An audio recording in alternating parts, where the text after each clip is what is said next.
लोकसभा के चुनाव है, आप सब जानते हैं। हो सकता है कि मेरे से कोई अगर कहीं चूक रही हो, या हो सकता है मेरे आने में, मेरे जाने में, मेरे समय में, या आपसे बात करने में, या कोई काम का उसको नहीं करने में, या कई प्रकार की सब जगह पर सब चीजें नहीं होती। लेकिन मैं आपसे निवेदन करना चाहता हूं कि मेरी गलती की सजा मेरे देश के प्रधानमंत्री आदरणीय नरेंद्र मोदी जी को ना हो, क्योंकि हमारे देश के प्रधानमंत्री ऐसे नरेंद्र मोदी जी जैसा नेतृत्व तो हमें कभी दोबारा नहीं मिलेगा। इसलिए मैं आप सबसे निवेदन करना चाहता हूं कि आने वाले चुनाव के अंदर हमें निश्चित रूप से इस देश को विकसित राष्ट्र बनाना है, भारत को आगे बढ़े, हमारा दुनिया का एक नंबर देश बने, इसमें कोई दो राय नहीं है। और निश्चित रूप से हम आने वाले समय में भारत को एक नंबर का देश बनाएंगे और विकसित भारत बनाएंगे।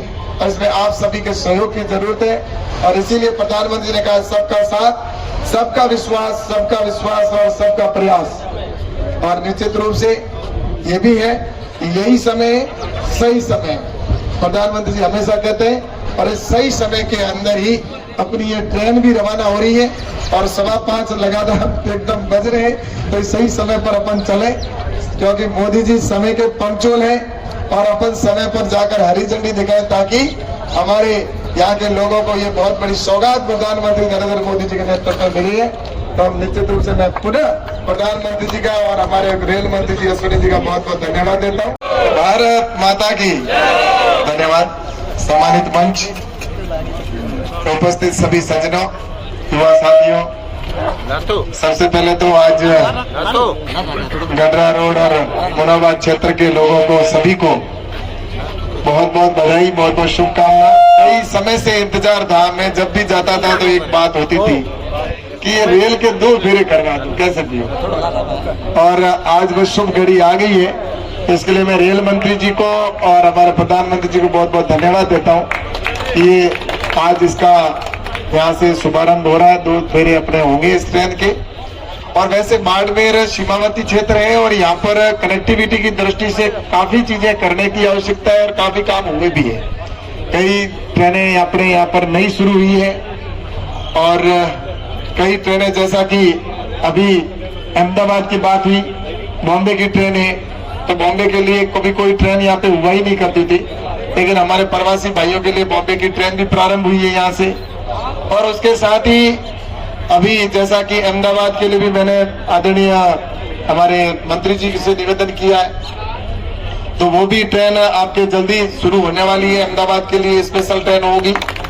और जयपुर के लिए भी, जैसा कि पहले दिल्ली जाते थे तो दिल्ली की एक ट्रेन अभी अपने रात को रेगुलर एक ट्रेन निकलती है यहाँ से दिल्ली, और एक दिन छोड़ के ऐसे, तो लगभग कभी 2 ट्रेनें दिल्ली अहमदाबाद दिल्ली के लिए जाती है, तो कभी एक ट्रेन तो पक्का ही जाती है। तो इस प्रकार से कनेक्टिविटी की दृष्टि से सबसे बड़ी आज साउथ से लेकर अन्य प्रकार की ट्रेनों को जिस तरह से यहाँ कई शुरू हुई है नहीं, लेकिन यहाँ पर जब तक यार्ड की पूरी व्यवस्था नहीं हो जाती तब तक वाशिंग और वो सारी जो समस्याएं रहती है उसको लेके मैं निश्चित रूप से प्रयासरत हूँ कि यहाँ पर वाशिंग और यहाँ पे यार्ड बन जाए, ताकि जो भी ट्रेन आती है तो उसके इंजीनियरिंग का वगैरह सारा जो काम हो वो सारी आने वाले समय में यहाँ पर एक शानदार ऐसा यार्ड भी बनेगा, जिसमें हमारे वंदे भारत जैसी ट्रेन भी अगर आएगी तो उसका भी एक नई टेक्नोलॉजी का साथ यहाँ पर बनेगा। उसका भी प्रपोजल लगभग स्वीकृत है और उसका पैसा भी है, सब कुछ है। तो मेरा आप सबसे ज्यादा समय नहीं लूंगा, क्योंकि अभी अपने ट्रेन को हरी झंडी दिखाने का एग्जैक्ट टाइम है 5:15।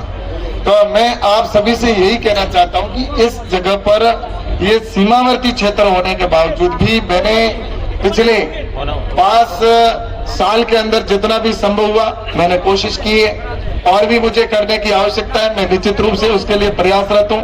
और अभी आपको पता है कि हमारे प्रधानमंत्री आदरणीय नरेंद्र मोदी जी के नेतृत्व में जितनी आज रेलवे के स्टेशन हमारे सुंदर सुंदर बनाए जा रहे हैं, आज पूरे देश भर के अंदर सभी जगह पर रेलवे के नए नए जिस तरह से अच्छे अति आधुनिक सुसज्जित कैसे रेलवे स्टेशन बने, उसके रेलवे स्टेशन बन रहे हैं। तो वंदे भारत जैसी ट्रेनें प्रारंभ हुई है हमारे देश के अंदर। और इसके साथ ही जितने भी देश के अंदर इंफ्रास्ट्रक्चर की दृष्टि से देश के अंदर जो काम हो रहे हैं, मैं निवेदन करना चाहता हूं। अभी तो पिछले 5 साल तो इसकी सिर्फ नींव रखी थी, पिछले जो काम था उसमें 5 साल जो मोदी जी थे उसमें तो उन्होंने रांग भरने का काम मतलब समतल करने का काम किया था, जो गड्ढे इन्होंने 60 साल खोद रखे थे। इन 5 सालों में देश की विकसित भारत की नींव रखी गई है, यानी कि नींव भरने का काम अब हो चुका है। और अगले 5 साल में आप देखना कि विकसित भारत 2047 और 1000 साल की इबादत के लिए हमारी जो एक मूर्त रूप से जिस तरह से मीनार खड़ी होनी चाहिए वो मीनार खड़ी होगी। और इसलिए मैं अगले 5 साल के लिए मैं आप सबसे यही कहना चाहता हूं कि प्रधानमंत्री जी ने जितने काम करवाए, मुझे लगता है कि देश के अंदर ऐसे काम पहले हो गए होते तो हमारा भारत कब का विकसित राष्ट्र बन जाता। लेकिन मैं आप सबसे कहना चाहता हूं कि अब 2 महीने बाद हमारे यहाँ पर लोग